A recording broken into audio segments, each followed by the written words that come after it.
L'école est partenaire donc, de ce prix Médicis Salon Micro-entreprise depuis plus d'une dizaine d'années. Et à ce titre-là, donc, on réalise toute l'analyse des dossiers avec les étudiants de la majeure management entrepreneurial en 5e année et moi-même. En fait, on reçoit tous les dossiers de candidature et on les passe au crible sur un processus en 2 tours, suivant un certain nombre de critères qui sont au nombre de 7 et avec une grille de synthèse et d'analyse avec une centaine de critères.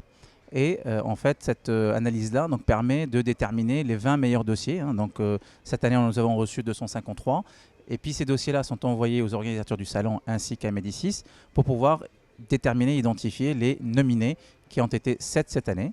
Ensuite, il y a le grand jury qui a effectivement décidé du vainqueur du Grand Prix 2013 cette année, comme vous le savez, qui était Santiméo. Cette année, nous avons eu beaucoup de mal à nous décider et à trancher sur les dossiers parce que le constat que j'ai fait depuis le nombre d'années où on était en partenariat sur ce Grand Prix est que la qualité des dossiers effectivement a monté en régime et on a été indécis pour pouvoir trancher en faveur de l'un ou de l'autre. Et c'est la raison pour laquelle nous avons décidé de donner une chance supplémentaire à un 7e dossier.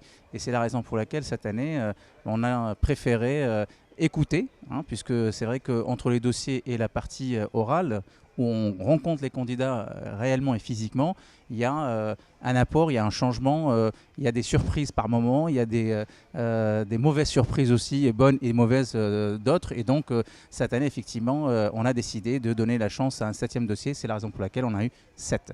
Pour l'école, c'est un exercice en fait qu'on fait faire à nos étudiants pour les sensibiliser en fait à comment déjà rédiger un dossier de candidature pour des prix, puisque nous formons des entrepreneurs et à ce titre, l'école par exemple, on a un pourcentage extrêmement élevé de créateurs avant la fin de leurs études, puisque à peu près 20% de nos étudiants créent leur entreprise dans 5 ans après leur diplôme.